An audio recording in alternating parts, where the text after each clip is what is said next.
What's up, world? This your boy Kenny Supreme, and I'm back with another episode of Sit Downs with Supreme. And today we got some very special guests. We got Black Love, and I'm gonna let them introduce themselves, and then we'll go ahead and get into the interview. I'll start this time. Ladies first, man. I'm Briley, Briley, half of Black Love. I'm Seafood Joe with a 3, not an E. Half of Black Love on the hip hop side. She the soul. I've been in Georgia. Okay, so to start it off, what would you guys classify Black Love as? Like, what genre group, or do you not classify it as a genre? For the sake of just giving people an idea of what we do, we say hip hop soul, but in reality, bro, Right, that ain't it really. See, like when people ask me, like the people that I put on, because y'all got a song, I don't want to misquote it, but I think it's called like In the Deep. Right, Like say it's good. Yeah. So I put some people on and they ask me like what is this? I'd be like, it's a group, like Neo Soul. That's what I always thought it was. So Yeah. okay. Hip hop. So. Neo Soul, It's in there. Yeah. And it's crazy though, because Neo Soul as a genre actually has hip hop in it. Like hip hop is part of what make Neo Soul. Right. Like Neo Soul is kind of like hip hop and R&B and jazz having a baby. Right, you know exactly. what I mean? So like Neo Soul definitely in there. Yeah, so that's the feel I always get from the music. Yeah. But I know you for sure. You've been doing music for a very long time. Mhm. How long have you been doing music? To be honest, I've always been in love with music, but I didn't get serious about it until I want to say early 20s. I'm 32, so I want to say probably about 23ish, because I had told myself that I was gonna start getting serious after my grandma passed, and she passed when I was 23. So I was like, I gotta do something, because she actually used to sing too. So I was like, I can't let this gift go to waste. So, and ironically enough, that was around the time where me and him actually started becoming friends. So from that point on, I just been kind of recording, whether it was hooks for somebody or whatever. Like I just would try to dip my toes. Yeah, because I see you pop up a lot. Like you like a hook. Yeah. I'll pop up on you real Right. quick. Yeah. So how did I know you said you guys was friends? So how did it start to Black Love? You know what I'm saying? Because I know, of course, it wasn't just like, hey, we're gonna make songs together. Well, we had mutual friends, and so we always, and it's a deeper story, but I'm gonna just, narrow this thing down. It's deep, bro. So we have mutual friends, and we just never really would be around the same time. And I was actually doing backup with one of my friends for a block party that Albany State was having for homecoming. And that's when he actually finally realized oh, that's who you are. What's up? But he was working, and I was working too, so I was just like, well, we'll holler when we holler. Right. So it took Twitter basically for us to link up. And That's I had DM'd him because I saw how his faith was in God, and I was like, how you keep your faith, and that's how our friendship started. But as far as music goes, probably a couple of years after that, 2013. you had reached out and was like, hey, you wanted to work with me on some music. But as far as Black Love goes, we was working on his project, Dear Organized Noise. And we already knew we sounded good together from when I was working on his album Lane. Right. A classic, by the way. I love that. Thank you, bro. I remember when I first found out the meaning of Lane, I was like, yeah. Damn, that's a crazy flip. Thank you, bro. Because living as me every day. Shout out to Keith Willis, man, because I ain't come up with that. God sent my homie Keith over to the house. I was working on a project called Food for Thought, and he did some vocals on it. And we were just talking and I don't know, he just threw that out at me. And I was like, hey, bro, what you gonna do with that? Because that's hard. And he was like, nah, I'll just be coming up with shit. Because he's really one of them guys. He just come up with shit. Yeah. But I at the time, I had some shit called Cool to Be You, which was the same concept. Vibe and everything. Same concept, just different names. So he blessed me with it. Boy, what a blessing. Blessed me with it, bro. What a blessing. God sent him for that. But to go back to Black Love. Yeah. basically with Dear Organized Noise, we saw how good we sound together and how well we create together on that project. So he was like, he came up with the idea actually, and basically was like, "What you think about being a group?" And I was like, "Yeah, let's do it." At first, I was just like, I don't know, because you know, I'm a lot more confident in myself than I was then. Yeah, right. So he was like, well, and we had a whole different name. We didn't have Black Love first. Yeah. But it took that project for us to be like, we sound very good together. Like, why? Nothing's in the way to keep us from doing it. Why not just do it? Like, y'all make good ass music. Yeah. I think Appreciate it. Like, I'm not even one of the people like, well, I ain't gonna say like, my homies, they call me like a hip hop like snob, because I'm quick to be like, that shit trash. Turn that shit off. So I really like, I really fuck with y'all shit. Thank you, bro. But so you growing up Albany, Georgia, and the elephant in the room, being Sean Jay's little brother. Yeah. How hard is it to prove like, yeah, I understand I'm Sean Jay's little brother, but like, nigga, I can rap. But like, you really can rap, like on any level, any genre. You know, it's crazy, bro. That part was easy. And not to cut you off, but I feel like a lot of people take you not doing it as if you can't, as far as music too. Yeah, that was the easy part. That was the easy part, and it actually helped me being younger because people was curious to see what the fuck Sean J little brother gonna sound like. Because niggas knew him for Who Got the Flavor and shit. So they was curious, and the only reason people. The way I got discovered around here was a homie of mine named Lindell. Shout out to Lindell. He fucked around and leaked the song I did at his house one day in what it was, 9th grade, maybe 10th grade at Westover. He leaked it. I recorded Girls, Girls, Girls. I had my own version of Girls, Girls. That shit hard too. I ain't gonna lie, that shit still hard. But I redid Jay-Z song Girls, Girls, Girls, and I recorded something else. And that nigga fucked around and started letting folk hear it. And then that's when people realized, because when niggas rapped at school, I never rapped at school with niggas. I was like Clark Kent. That was my Clark Kent time.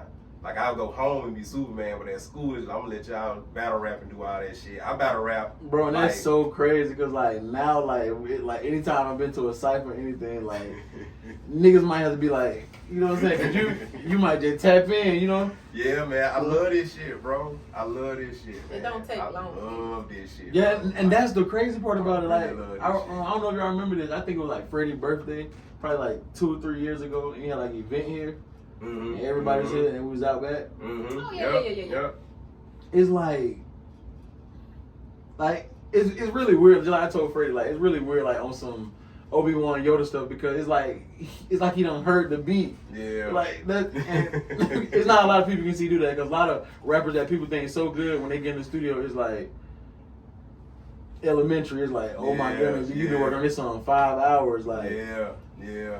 So I mean, don't get me wrong. Now, I do recording, and recording is a different monster. But I know my way around the studio too, though, because I've been recording since I was 15. Right. But I don't know, bro. It's just in me. He practiced every day. Yeah, I rap every day, and I've been doing that since 1997.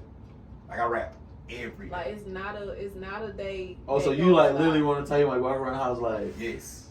Not even, but see, I rap. She'll hear me freestyling sometimes. I have beats playing, but bro, I rap in my head all day though. Like, people don't realize it, and of course they wouldn't, because I be by myself. Bro, when I scroll my Facebook timeline, I be rapping y'all posts. Like, I'll freestyle with y'all posts. That's a new one. You never told me that one. I never told you. I don't remember that one. told you that. Like, sometimes I be scrolling the timeline and I'll just rap, like, trying to see if I can thread the timeline together, like, just on some freestyle. Because it's like, it's just brain training. A rhythm. It's your brain training, bro. Just finding a rhythm. You can train your brain to do anything, bro. Right, the brain is so powerful. Yes. Okay, question. You guys being Black Love, is it hard to balance relationship and music? Shit. For me, yes. What would you say? Okay. I would say yes. Yeah, man. I know, because you seem like a workaholic. Like, I know sometimes that'll be like, nigga, shut up. Like. Yes, bro. I feel sorry for her sometimes, bro. Sometimes it does get to me, because one time we had a little spat about that. I feel sorry because it got to me, but at the same time, I love to see, like, if I'm not actually working with him on something and he's working by himself, I love to see him in his element. Like, because I remember it was a time where he went through a phase where he kind of just burnt out. Right. Yeah. And I was telling him, like, I don't like you in this space. That's that. Where your spark? Like, you know, so Right. when I see him in his element, like I really enjoy that. But us working together, it's when we sometimes a spark will happen at the same time with us, and we just like, oh, we gotta get this down, like because you can't recreate it. You can, but it ain't gonna be quite. It's the same. never gonna catch that same It's like not gonna be quite the same. So, and other times I might have an idea about something, or he'll have an idea and he'll come to me about it, and I'll just be like, yeah, let's run that. Like he's like, are you sure? And I'm like, yes, let's run that. We don't know where it's gonna go. Yeah. So. And today is a perfect example of that, to be honest, because since we started that whole 229 coming together conversation, it just been Brian never talked on the phone. I ain't talked this much on the phone, bro, in years. I've been on the phone for a week and a half straight, just on the phone. Bro, and it's so crazy because I be clubhouse room, all kind of rooms, and everybody has something to say. Like it's always coming, and you made it to the point where like Lane is gonna be in the conversation. Yeah. And how do you feel about people feeling like Lane is just for lyrical rappers? Because that's what everybody says. Yeah, Lane voices. Okay. Because that's the divide. People already think that it's Lane versus, even though we have people like Freddie Mac. Yeah, I heard you the other night in the clubhouse. You verbatim told them that's for special guest performers. Bro, it's just so weird. How do you feel about everybody feeling like that? And for all being, it's not a lyrical niggas versus trap niggas thing. It's never been that, bro. That shit, okay. It's a two-sided coin. The reason why I'm smiling like this because it's funny. So one side of that shit is just super fucking funny. The other side of it is just a little frustrating because no matter how much you make something plain, like you say that shit blatant as hell, people misconstrue it still. And make it what they want to be. And yeah, and it's like, it's just kind of like, damn, so no matter what you say or how you say it or what you do or how you do it, people gonna interpret it the way they interpret it. Yeah, they want to interpret it. People, like, it just brings you back to that saying when they say people understand from where they understand. Like, their place of understanding. So, that part a little irritating, but I look at it like this. Anybody who got a question, just ask me. If you want to know if your shit can be performed, ask. Like, because to be all the way honest, we never told nobody they couldn't perform. In the whole 2 years we did it, we've never been like, you can't perform. We to one artist. We've never said that. The only thing we've asked, because we do ask to review the music, you know. Right. Yes. Do you have something else, like Facts. other than this song? Facts. Just so it could fit. You know what I'm saying? Right. Like, but if you doing open mic, cool, shoot your one song, whatever. I mean, and that's fine. Run it. And you don't have to do one song at the open mic. You can get up there multiple times. You can. You know, you can get up there multiple times. Plenty of people done did it. Nopsy used to get up there like 2-3 times a night. Yes. You can do that if you want to do that. So it's like, I don't know, man. I don't bite. That's my thing. I don't bite, bro. Like, and we also Gerald, reach out. My bad. Nah, you good. I'm through.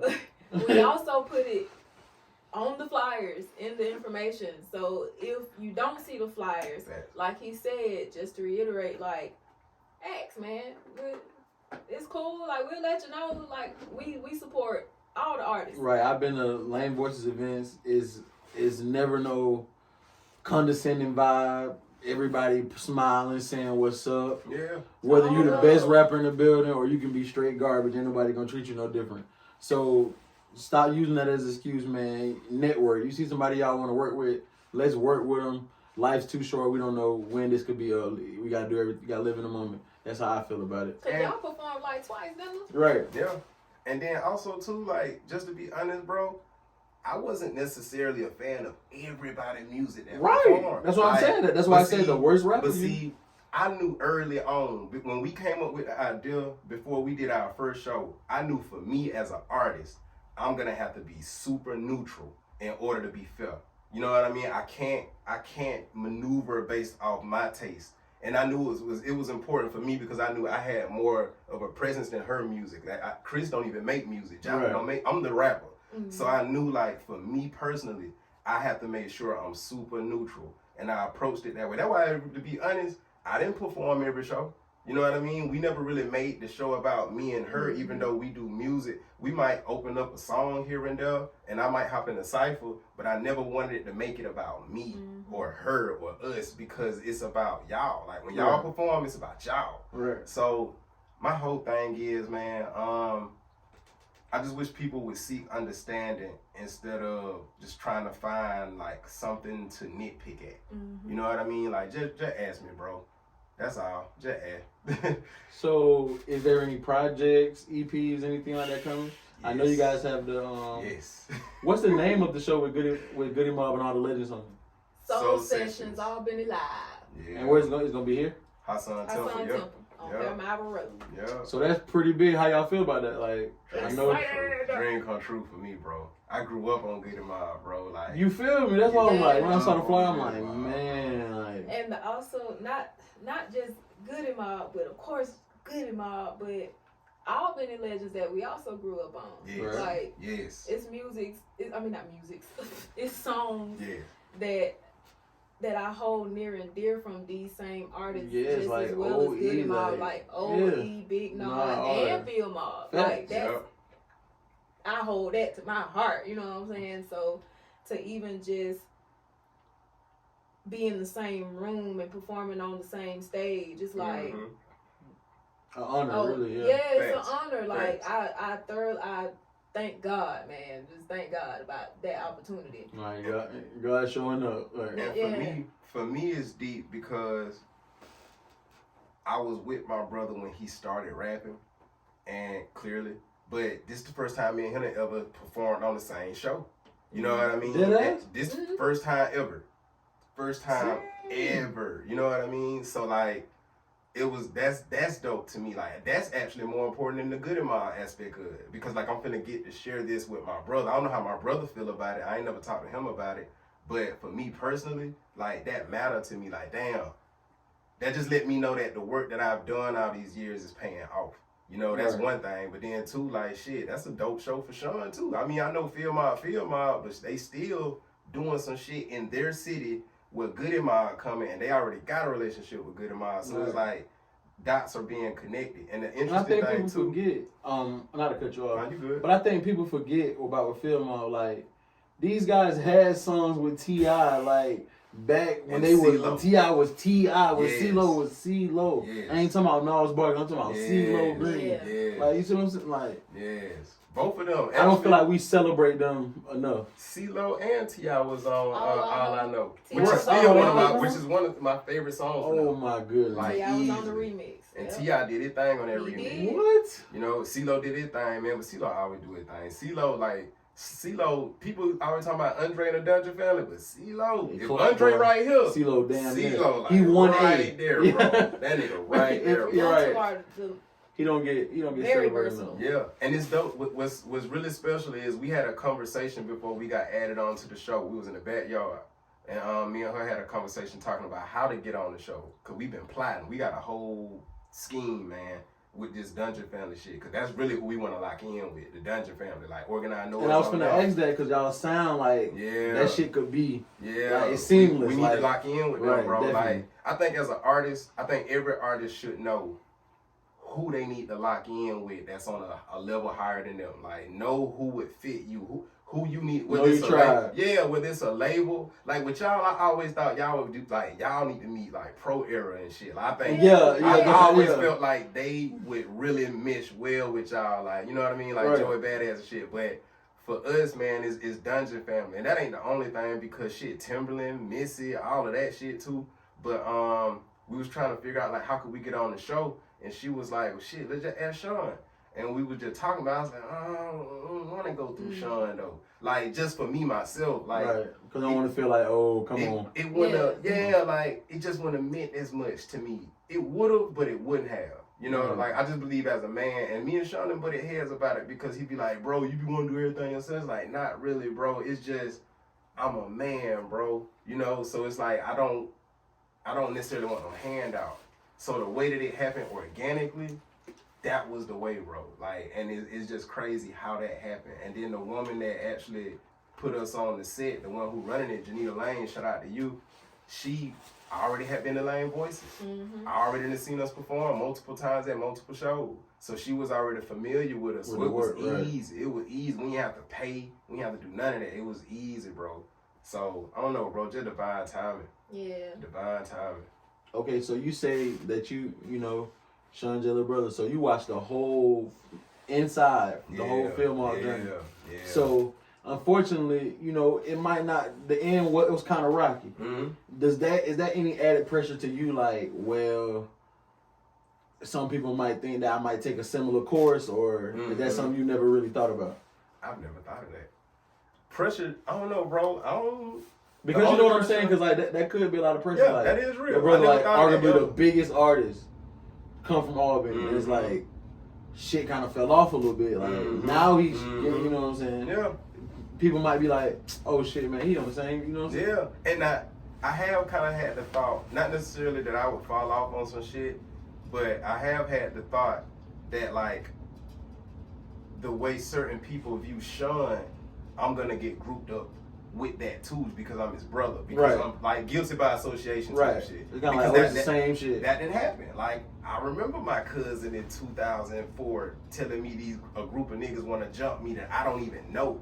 Like, they plotting to jump me if they see me, and they talking to my cousin, but they don't know he my cousin. Right. You know what I'm saying? But that was because of some shit Sean had going on some other shit.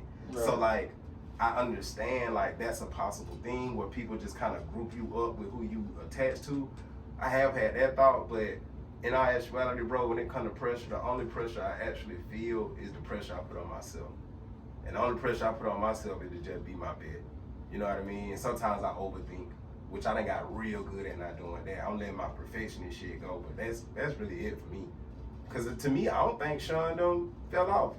You know, I think, just to be honest, and I'm always be honest, I think there are things that decisions they could have made that could have been more beneficial to their careers. You know, I think certain decisions they made, I wish they didn't go to jail at the beginning of their rollouts so many times, because that's what really hurt them. Like, having Smoke on 106 in Park by himself, or Sean on 106 in Park by himself. And it seemed like it always happened, like, right when an album dropped. And that's the worst time for something like that, because y'all need to be moving. So, like, it's like little stuff like that. But, you know, they did what they were supposed to do. They showed us the shit possible. Yep. Like, I don't think really none of us would really be rapping the way we rapping and moving how we moving. Or really thinking like you actually could do it. Yeah, like, so somebody got to show you. Somebody got to show you, and they showed us. So they forever history. Like, they legends forever. I'll never forget when I saw them on Rap City. Yeah. I was a little upset because Tigger wasn't there, but yeah, I was still excited because I'm like, y'all in the basement, y'all feet are planted like, in the basement. This shit real, like. Yeah. I'll never forget, like, that moment for me was when ATL came on. And like, we on the grind, and you know the sound. Like, when you hear it, you know, like, oh, it's them. Like, and I'm like, damn, like, these guys did it. Like, and I remember, man, me and my dad, we used to just ride around listening to it. It's like crazy. So like, when I actually met Sean J, it was like, damn, like, this shit real. Like, because before they just like, oh yeah, film on Robin, woo. I'm like, so I ain't never seen them niggas. Like, I don't know Smoke. Like, you know what I'm saying? But it's like, actually see them, I'm like, oh, these people, real people, like, they, you know what I'm saying, like, smart as hell, like, I just always, you know, negative stuff that's out there, I always had these connotations, like, oh, jailbird, this and that, but these real people, real blessed individuals. I don't know, I don't know, even though I was around for a lot of stuff, it was a lot of stuff I wasn't around for. I just wish, if I could have wrote out the story, they wouldn't have been 1 foot in, 1 foot out. You know what I mean? Right. Like, because in my mind, the way I look at it, and I was literally just talking to Fred about this at the studio. Like, when you achieve your dream as a black nigga, because, you know, everybody niggas me, but as a black nigga that come from really nothing, bro. Right, literally. Like, when you achieve your dream, especially if you're a rapper, I just feel like you gotta protect your dream when you get that opportunity, bro. And it's like, you can't let no sideline shit come in between that. That's legal money. Like, niggas wanna get out the street. Like, get out the street, bro. Make your money legal. You got the opportunity to do that. I wish it had panned out like that, but they were young, and it was niggas was having kids. It was all kind, and the rap money ain't what niggas think either. You know, it ain't like what niggas think, bro. So I understand that they still needed the bread, but like I say, man, it happened how it supposed to. It happened how it supposed to. And then you gotta think about it like this. This is something I always like preach to my homies because it's so big in our community, especially in our community. We literally don't like. Everybody always say, "Oh, I'm gonna be successful. I'm gonna get money. I'm gonna get money." But nobody plan for when you get the money. Then when you get the money, you still living like that same broke nigga. And you wondering why shit falling in the floor. That's something that I think we really gotta focus on. Like everybody just strive, be successful. We need to preach how to stay successful because that's what we have a problem with. We the most talented people on the planet, black people. We don't have a problem reaching success. We have a problem keeping it and spreading it. That's the problem. That's a big problem too. So with the song, like earlier we spoke before we got on camera about the Ride Into the Deep. Ride Into the Deep. What inspired that song? If it's not TMI, you know. No. Bro, I'm an open book. And it ain't even no dirty shit, even though the song is like a sexual song, but I don't talk about sex in my music, me personally. Like that song was actually for my solo project. I had a solo project I was working on at the time called Lame Shit Different Day. And A Ride in the Deep was one of the first ones, if not the first one I recorded. It might have been the first one. I think it was. But it was the first one I recorded, or one of the ones I recorded. But I knew I wanted her on it. But what inspired the song was I knew I didn't want to just do a song like just about fucking. You know what I mean? Because I like to make different songs. I like to try to make a song that ain't been made already, or at least that I haven't heard already. And I done heard a song about how I'm going to fuck this girl and this, that, and the third. And what I'm going to do. Yeah. So I was like, so I want to approach it from the standpoint of like, just that connection, them soul ties, and the connection you have with a person you love when y'all actually fuck. Not no making love, sweet shit. I mean, that can be that too, but just the spiritual connection. Right, it ain't like the bonding. Yeah, like, so that's what inspired it, because I know about soul ties. Like, I realized that. And then too, like, shit, I done been young. I done been smashing for stats. Like, niggas be fucking for stats. I done did that. But it's different when you like, I don't even know why. Like. Yeah, but it's different when you fuck that one though. Like that's a different thing, bro. Like when you fucking for stats, these women gotta jump through hoops to for real satisfy you or to make you feel fulfilled, even though you get your rocks off. But when you actually like having sex with that one, don't really have to do nothing, but if you do, it's even better. But it's like it's just different, bro. It's just different. Like it's the magnetism aspect of it, bro. And I ain't never heard no song, especially from no hip hop artists, that actually talked about that. So I was like, shit, I want to talk about it. You know what I mean? Like just trying to add a layer. All my songs is just trying to add a layer in the culture as far as like what we talk about. Like feel together. Because I feel like everybody that makes songs in black music. Really just in music, period. But I look at black music, man. That's just the home team. But I feel like we're all having a conversation through sound. So that was just me bringing up a topic in the conversation. You know what I mean? Like having sex with that one, that special one. You know what I mean? Like just adding layers. That song, to me, I feel like kind of solidified to some degree, because we still got a lot more to tap into as far as sonically how we sound. Mm-hmm. But that song right there, literally for us, is like, yeah, this is... Get out of my head. That was literally my next question. I was waiting for to ask, okay, y'all formed Black Love, but when did y'all know, like, okay, this can work? Shit, for me, I knew it could work when we was working on Lane. But to speak on what I think you get into... Oh, so it was kind of like your Like brainchild. the feel, Yeah, like I'm saying like Black Love was kind of like his brainchild. Like he had to do the convincing to you. Like did he had to sell it to you. I did. But that's me and her dynamic. Like it's that masculine feminine energy. You know, masculine. Masculine energy is action. You know what I mean? I'm the action. Like I'm the one that get the ball rolling. You know what I mean? Like that's what I do. So like I get the ball rolling. She usually goes through her I don't know how, I'm going to say for lack of better words, a fear phase. Okay. She'll go through a fear phase where it's just like, I don't know. It's like that self-doubt. You know what I mean? Because she just said she working on getting, her confidence is a lot better now than it was. And then it's new. All this stuff new for her. A lot of this stuff new. So she just have to get warmed up to it. So it's a process to warm her up to it. But she already be like, yes. It's just being comfortable with doing it. So when it came to Black Love, because when I think about it, I think I actually came to you about doing some shit like a group toward the end of Make It Lame. If I remember correctly. I at least threw it out there to you. We might need to make this a group. Yeah. Cause I throw out a lot of ideas. I throw out, yeah. But see, that's intentional. I know plenty of singers. But I saw what she had and I realized that she wasn't really like doing a lot of shit with a lot of different people. Like she was working with OG Naka and just different people around here, but it wasn't like consistent. So I was like, if I can I got 18 songs on that project. If I can get her as much shine as I can on these bitches, I am. Because I just believed in her voice. Like, I just thought she had it, bro. Yeah, and definitely do like she got it. You got a voice that I love to hear on songs. Like, I can't because you can go like you got a voice where you can get on some rap shit, and then you can go straight melodic. Yep. It's like I'm a hip hop chick. I'm not saying you sound like her, but it like stylistically, it puts me in mind like Janae Aiko. Facts. No. Facts. I would say you're probably the second person to tell me that. The first person. It does though. The first person who told me that. Rest in peace to my homie, but Tunchi. Shout out to Tunchi, man. And it was the song that she did with Drake on what's the name? Nothing Was the Same. Yeah. That's one of my favorite ones too. I love you enough for the both. Right. And he played that song. I'll never forget I was around with him. He played that song. As soon as we parked, because I think we went out to eat, he was like, that's you. Mm-hmm. That's when I hear this, I think of you.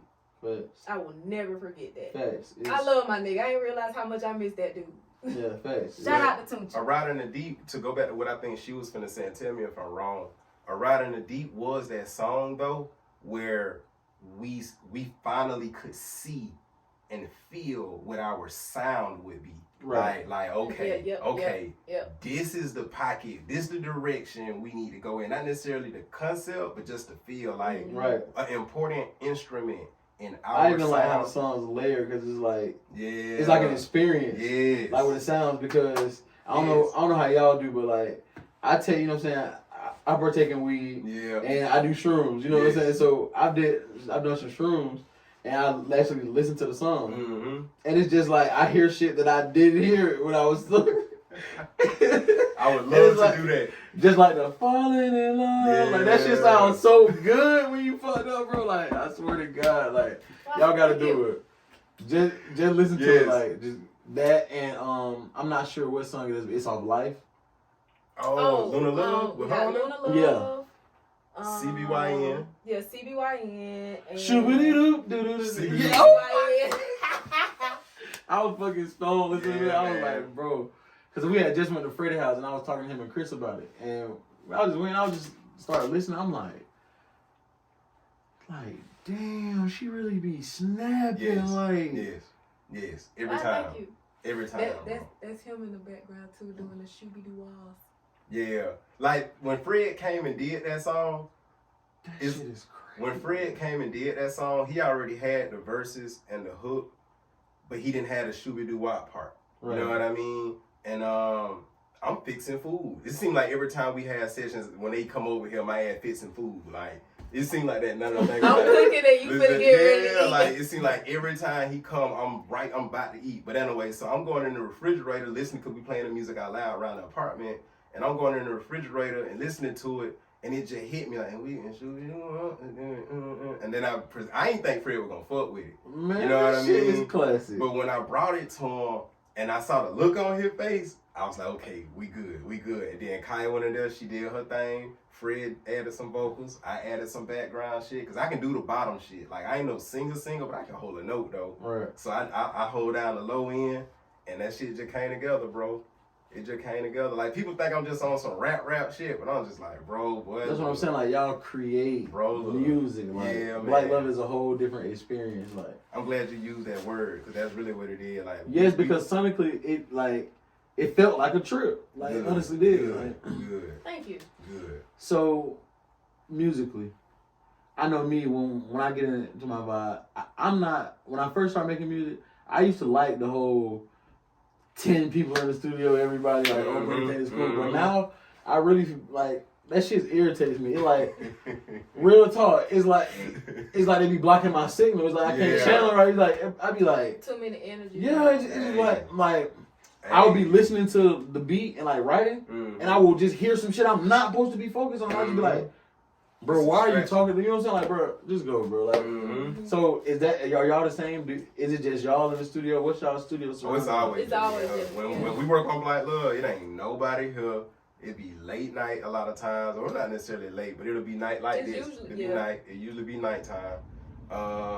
It'll be all the way under. We might be naked or half naked. We just be. It's like creating whatever go on. Yeah. Living as me every day. Wherever we are, how we are is where we at when we create. We created. We filmed us making the project, and a lot of that shit can't be you because niggas ain't had clothes on. Like, y'all knew this, right? Like for real, bro. Cause when I don't know, when we be at home, bro, we be I want to be all the way unwind, bro. Like that might be TMI, but fuck that. That's just what it is, bro. Man. Yeah, but like I don't know, bro. We completely get in our vibe, man, and just completely just relax and we just create. But I like having people in the sessions. I ain't gonna lie, I like having people in the sessions, but I would prefer private sessions. I don't want 10 people. Yeah, maybe 2, maybe no more than 3. Right. I don't like a lot of, and it gotta be the right 3. You know right, because I mean? Why are you here? That's, yes. I'm big on that. Like even when I'm doing things like this, like if I'm becoming an interview artist, like now the artist, if he want to have his whole entourage, you know, when they sit behind camera, that's cool. But me personally, it's just like, but why are you here? Like if you're not recording or if you're not helping contribute to something, why are you just here? Standing around. So at least a little bit to the creativity that's going on. You might have an idea that could actually be used for the song. Like you gotta give the energy. Yeah. Help feed the energy because that's you here for that, right? Right. Exactly. Why else are you in a studio? But this is a conductive. This is a creative environment. We are here to conduct music. Like it's business. At the end of the day. Yeah. And then it's like music is such a spiritual experience. I'm glad you said like blocking your signal because that's literally what it is. Yeah, like that's how it feels. Like you trying to tap into something from the ether and somebody else is in the mix, bro. Like they can cause that static, or maybe they just in a bad mood and they energy fuck up your energy because I'm an empath. So like that fuck with me when I'm around people who like got other shit going on. Yes, because of why. I've been searching, trying to get me a bag. The fun's bigger. I've been hunting down residual cash. The young nigga.